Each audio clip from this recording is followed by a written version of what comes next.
Fraud has always been sort of a numbers game. There's always a smaller subset of people who are really going to fall for a lot of these things, so they're trolling for that small number. Experts call it a phone fraud epidemic. Millions have been targeted. How you can avoid the scams. And we explore Rainier Avenue, the main route through one of Seattle's most diverse neighborhoods.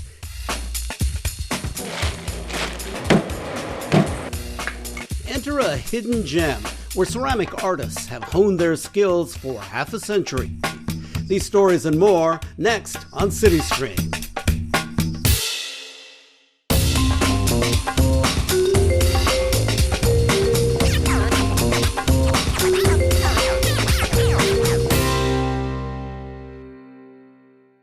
Hi, I'm Enrique Cerna. Welcome to CityStream from Seattle's Seward Park. This popular park covers 300 acres, including all of Bailey Peninsula. It has one of the last surviving tracts of old-growth forest in the city, miles of bike and hiking paths, beaches, boat access, even an amphitheater. More on Seward Park just ahead. But first, we begin with these. They've become invaluable, but can also make us vulnerable. An alarming increase in robocalls is responsible for billions of dollars in losses each year. And it's not just seniors being targeted. Young people are being ripped off too. Brian Callanan shows us how to protect ourselves from financial fraud. Robert Morris's Seattle home is surrounded by the vibrant, bright colors of his garden. That's great. But a phone call he received a few months ago was the beginning of a much darker story. Made you anxious, like, oh God, we better, you have to do this because otherwise we'll be put in jail. That was it. We were going to go to jail if we didn't take care of this. A man posing as a King County Sheriff's Department official was calling, saying Robert had overlooked a jury duty notice sent to him in the mail and was facing a $200 fine or possible jail time. Knowing that we had missed mail and we actually had other people's mail in our mail, created part of the problem, thinking, oh, that's believable. The fraudster directed Robert to pay the fine by buying gift cards at the supermarket and told Robert to meet him outside the King County Courthouse, which Robert and his partner nearly did until a store clerk intervened. We had our $200 cash, but at least we didn't purchase the cards. We were stopped by beautiful people at the customer service. Robert was lucky. Let me think here. But millions of other older people nationwide have been caught up in an alarming increase in robocalling fraud. The number of robodials coming into the United States has gone up 60% in 1 year.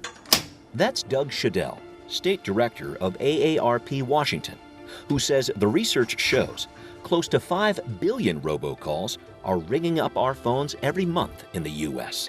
Your social security number was used in the state of Texas. Robocalling technology is inexpensive, and even if just a tiny percentage of people buy in, it's a payoff for scammers. Fraud has always been sort of a numbers game. There's always a smaller subset of people who are really going to fall for a lot of these things, so they're trolling for that small number. So I see this number here, I'm putting it into my spoofing software, I'm saving it, and now I'm calling you. As simple as that is, that took all of 60 seconds. Security expert Chris Hagnaghy, working with Shadell and the AARP, figured out how to pose as the Orlando, Florida Police Department in less than 2 minutes. So what I'm doing is I'm calling back the number you just gave me. Let me do that real quick. You have reached the Orlando Police Information Desk. Shadell says, while 1 in 5 people would pick up a call from an 800 number, 6 out of 10 would answer a call from a local area code. One of the biggest lessons to learn? Caller ID, even if it looks like a local call, cannot be trusted. So we're just trying to get people's awareness up that you can no longer rely on things like caller ID to know who's calling because it's so easy to fake it. How easy? Even inmates are spoofing calls inside prison. Can you give me his current phone number? This undercover video, obtained by the AARP from an informant, shows inmate Jesse Lopez inside a state prison in Georgia. Using cell phones he bribed prison guards to get. Lopez posed as Officer Smith of the San Diego Sheriff's Office. Hello? When Kai Miller in San Diego saw the caller ID read San Diego Sheriff's Department, she answered the phone. Lopez, posing as Officer Smith, told her she missed jury duty and faced fines or jail time. Kai didn't believe the call was real and asked for the number of his supervisor. Go ahead and present your ID and let them know that you'd like to just reload the car. That connected her to inmate Joseph Tate, posing as Sergeant Dwight Garrison, which Kai looked up online during the call. So as I'm Googling, he doesn't know I'm Googling, and sure enough, Dwight Garrison is our captain of the San Diego Sheriffs. Kai was hooked and played her part in the inmate's script. She bought nearly $1,000 in gift cards, then read off the serial numbers to the criminals. They were very professional. They used a lot of jargon as far as legal terms. I mean, they did their homework. They did their homework. And it was despicable, but they did it. Our AG, Bob Ferguson's done a great job of strengthening consumer protection laws. The AARP is doing its homework too, teaming up with Attorney General Bob Ferguson and other partners for Spoof Proof Your Life events in Seattle and across the state. We can reach resolutions with entities that aren't playing by the rules. The top 3 tips to avoid becoming a victim? Don't rely on caller ID. Also, consider getting a call blocking service like Nomo Robo, RoboKiller, or what your phone company recommends. Finally, report fraud immediately to the state AG's office. To notify my office is so important because most of the work that we do, the cases that we bring, are because consumers complain to us. It just happens so often.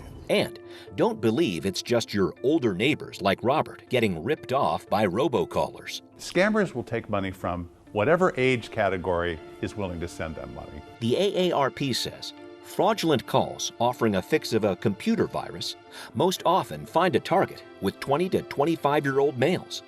The most likely victims of investment fraud? Financially literate men in their 50s. I don't answer. Robert has nothing to say to the 6 or 7 robocallers who now dial his home number every day. But, rooted in his own experience, he does have some words of advice for the rest of us. Stay aware the next time you pick up the phone. If you're not knowing or thinking about it, they can take advantage of you. If you have questions or concerns about robocalling and fraud, go to the Washington State Attorney General's website at atg.wa.gov. It's chock full of history and carves a path through a distinctive part of town. We explore Rainier Avenue as CityStream continues.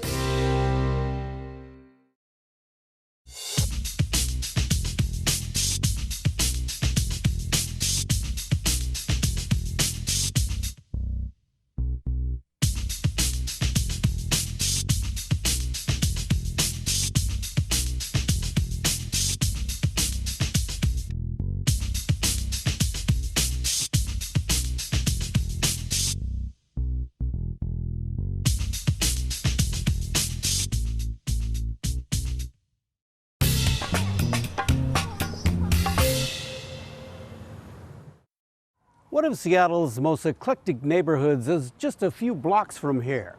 Its main thoroughfare is filled with landmarks and icons of local history, spread out like stops along the streetcar route that once traveled there.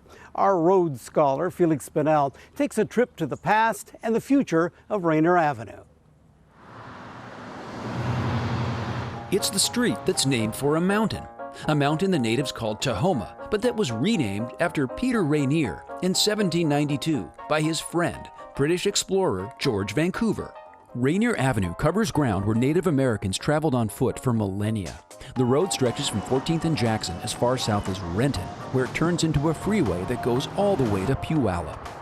Well, it was 1891 when the streetcar started downtown, and they added stops and actually went to Rainier Beach by 1893, and then all the way to Renton. So somebody could get from downtown to Renton on Rainier Avenue.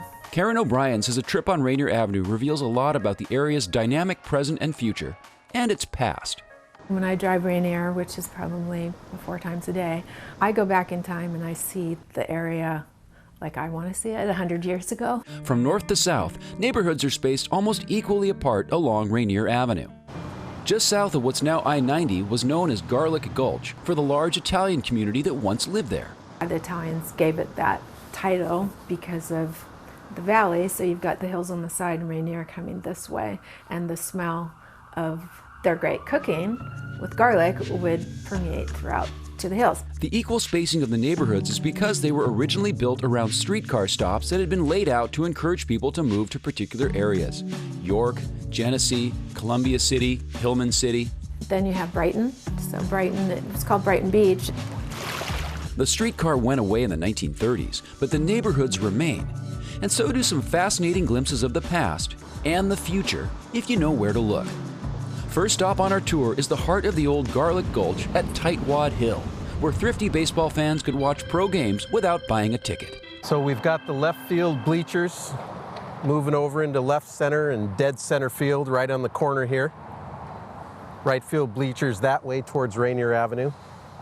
We've got Franklin High School right over the center field fence and Mount Rainier over the right center field fence. Dave Eskenazi is an expert on Seattle sports history. Though it's a home improvement store now, this piece of land on the east side of Rainier at McClellan is hallowed turf, home of the baseball team also named for the mountain. Or maybe it was named for the beer. Emil Sick, owner of Rainier Brewery, built Sick Stadium in 1938. It was a steel and concrete Art Deco baseball palace, at least for its first few decades. For their one season here, Sick's was also home to the Seattle Pilots, the city's original Major League Baseball team. In retrospect, the Pilots seemed doomed from the start. On opening day on April 11th, 1969, they were still pounding in seats, and there were people waiting to sit down to take their seats while the construction workers were still installing them. That's literally true. On opening day, they were still putting seats in. Rainier Avenue is a busy retail corridor and has been for decades. One longtime fixture is Mutual Fish, founded by Harry Yoshimura's late father, Dick Yoshimura. Well, it's been around since the late 40s and in this location since 1965. And we've just been a retail seafood outlet.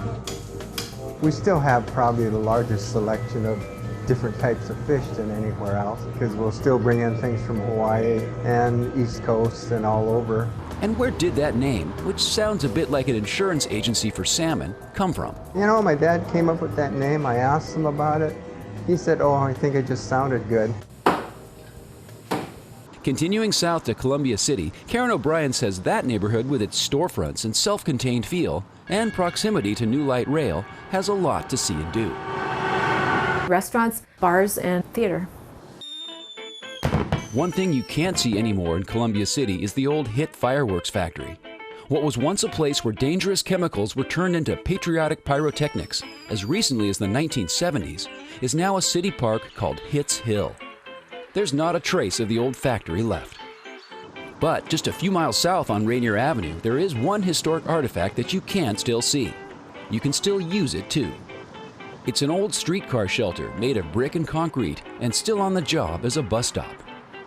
A few blocks south of there, an organization called Ethiopian Community in Seattle is writing a new chapter of Rainier Avenue history.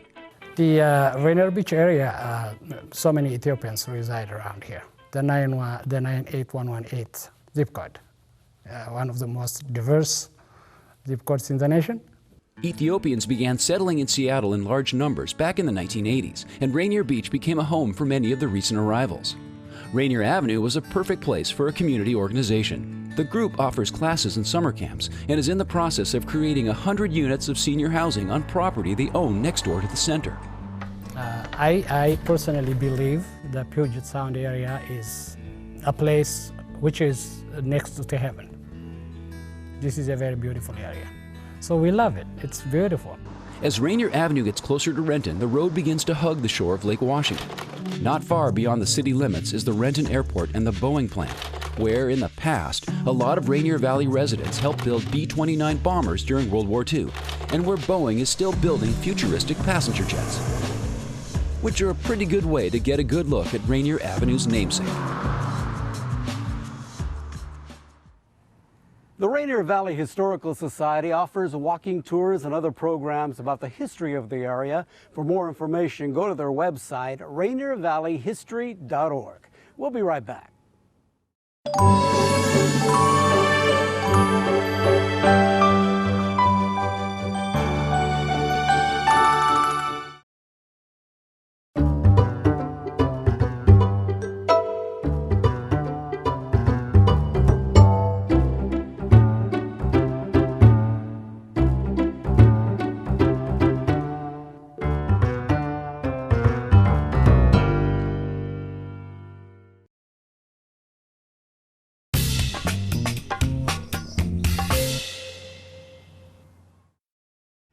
We return to Seattle's Seward Park, and joining me now is the co-founder and former president of the Friends of Seward Park, Pat Killam. Thank you very much for being here. Appreciate it. Thank you. What is it that makes this park so special?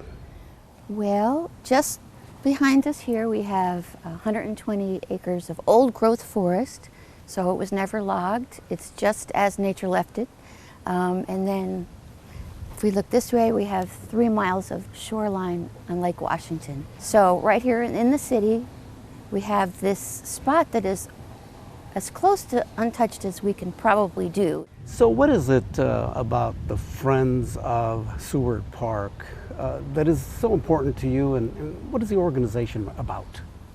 Well, we formed about 20 years ago, and our basic goals are to preserve and protect and also sometimes restore Seward Park. So what is the Tory project, which I understand is an important project Yes. for your organization? Yes, we've spent quite a few years on that, and it is to replace a Tory that was brought to the park in the 1930s. And a Tory is?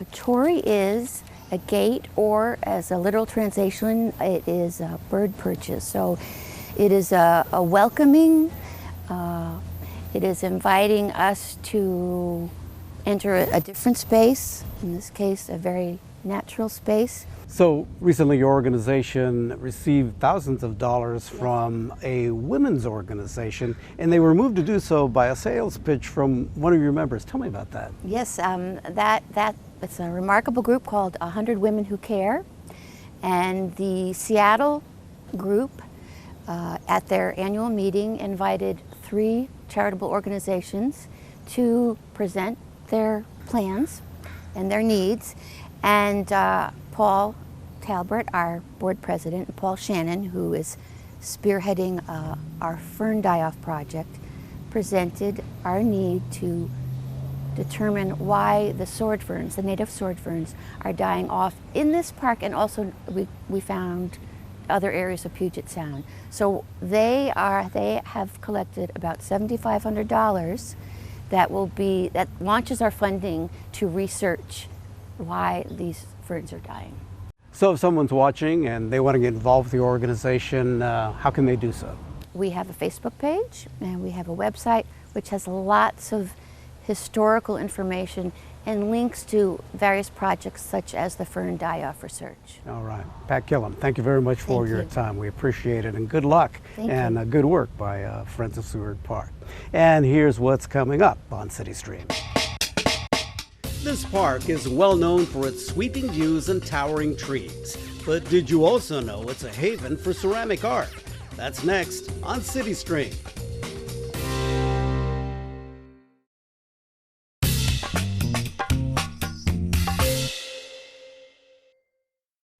Nestled among tall firs at the edge of Lake Washington sits the Seward Park Clay Studio. For 50 years, it's been a vital contributor to the region's visual arts community. Its teachers are recognized as some of the best around, and it's clear each one is passionate about ceramic arts. Producer Matt Peterson takes a look inside.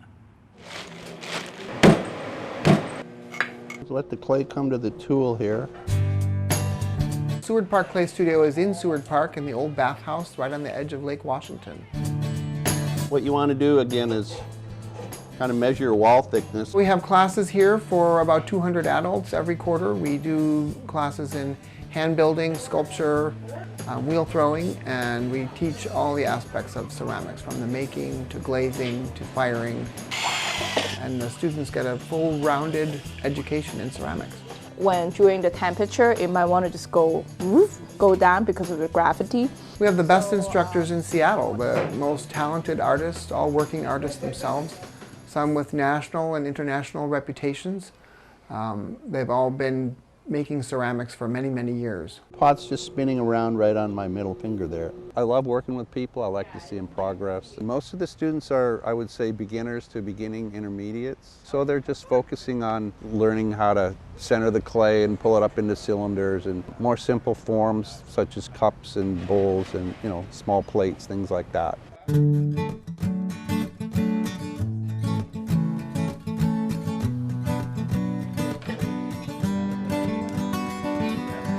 A lot of their other ways, they love that if you high school.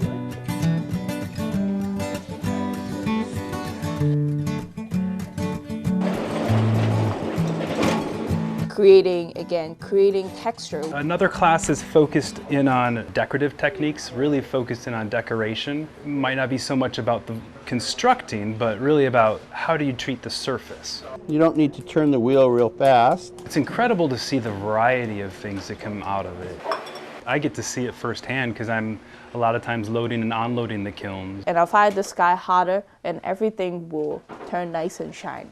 Sometimes people come with an idea that it's an easy thing to do. It does take a lot of skill. I mean, and skill is something that you have to repeat over and over again, so it can be a little challenging for beginning students. You don't want it right side up, you want it upside down. So what if I cut it like this? There's no end to the learning, you just keep on learning, and Trim that edge down. everybody's got new techniques and new ways to do the same and different things, so it's very, I don't know, it's a collaborative thing. It's always new every day. I would do some tests. I would not do it into that. It's just a lot of sharing of knowledge. Everybody's really great. Then I came in after it was bisqued and waxed everything. Once you get through the mold, you can keep building and without worry about cleaning up. This is not just only a place where you can learn the craft of ceramics, but particularly it's really a community that we're cultivating in the studios. Turn it like that and you can trim it. There's many different stages of ceramics in terms of material that you can play around with that. It's fascinating to see the kind of person and what they make. What's happening here? Test tiles? We're not here to teach only ceramics, but we are creating a new culture where humans are connecting back together again through materials. Adventures! Woohoo! Oh my God! If you'd like to learn more about the classes and workshops that are offered here, or the many shows and events, check out their website at sewardparkart.org.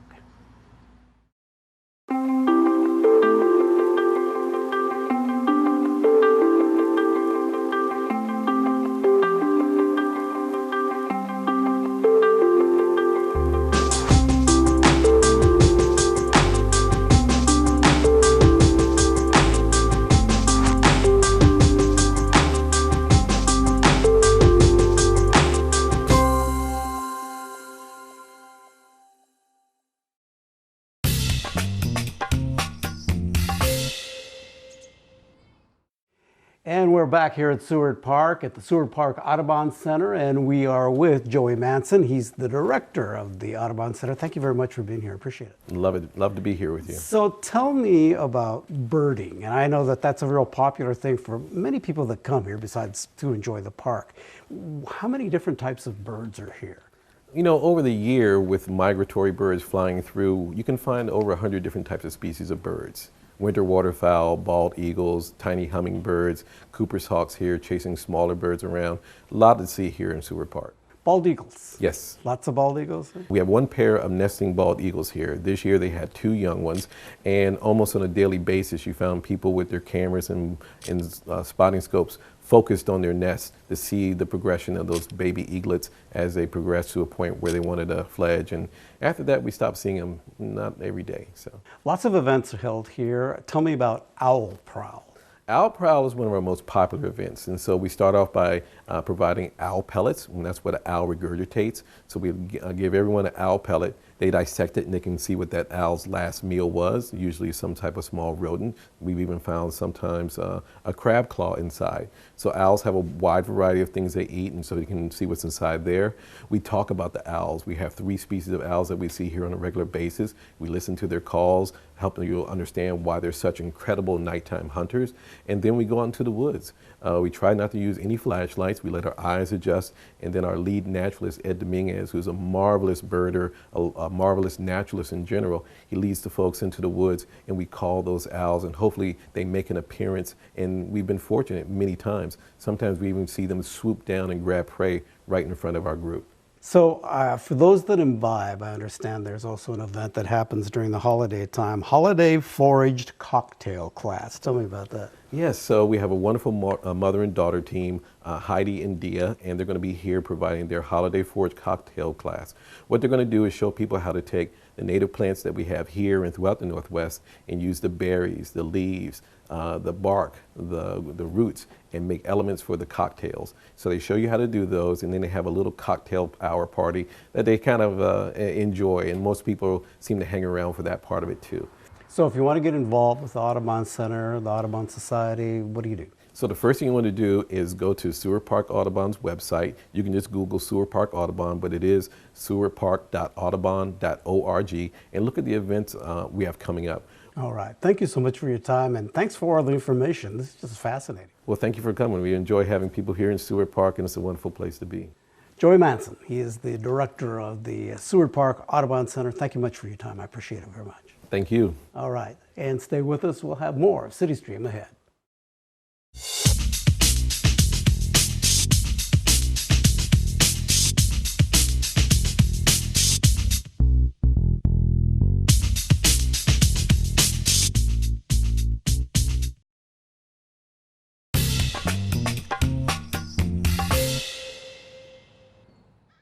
And that wraps up this edition of CityStream. If you'd like to learn more about all of our great programming on the Seattle Channel, just go to our website, seattlechannel.org. I'm Enrique Cerna. Thanks for joining us. We'll see you next time.